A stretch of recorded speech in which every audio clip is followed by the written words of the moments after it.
Welcome to our channel. Today we how to download Glide app examples for Airtable-powered workflows, beginner guide step by step clearly. To download Glide app examples for Airtable-powered workflows, start by opening your web browser. Navigate to the Glide website at glideapps.com. Once on the home page, locate the search bar at the top of the screen. Type Airtable into the search bar and press enter.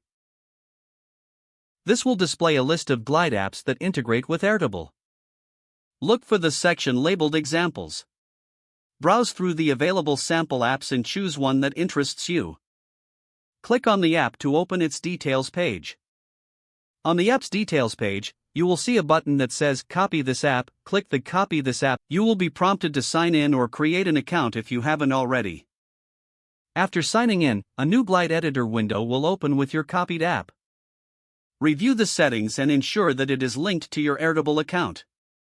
To link your Airtable, click on the Data tab in the editor. Connect your Airtable account by following the on-screen prompts. After linking, you can customize the app according to your needs.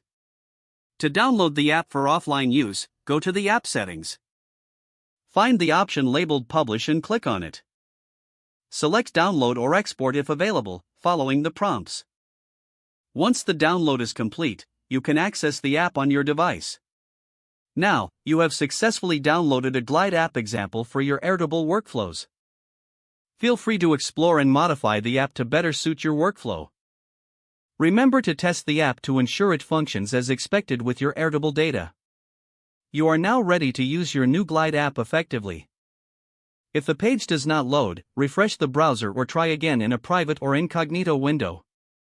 Make sure you are using the correct email address, then retype it carefully to avoid small typos. If your password is not accepted, use the reset option and create a new strong password you can remember.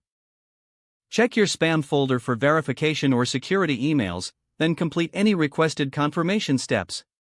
Enable two-factor authentication if available to improve account security and reduce unauthorized access risk. After signing in, review your profile details so your contact information and settings are accurate and current. Don't forget to like this video and subscribe to our channel for more step-by-step tech guides.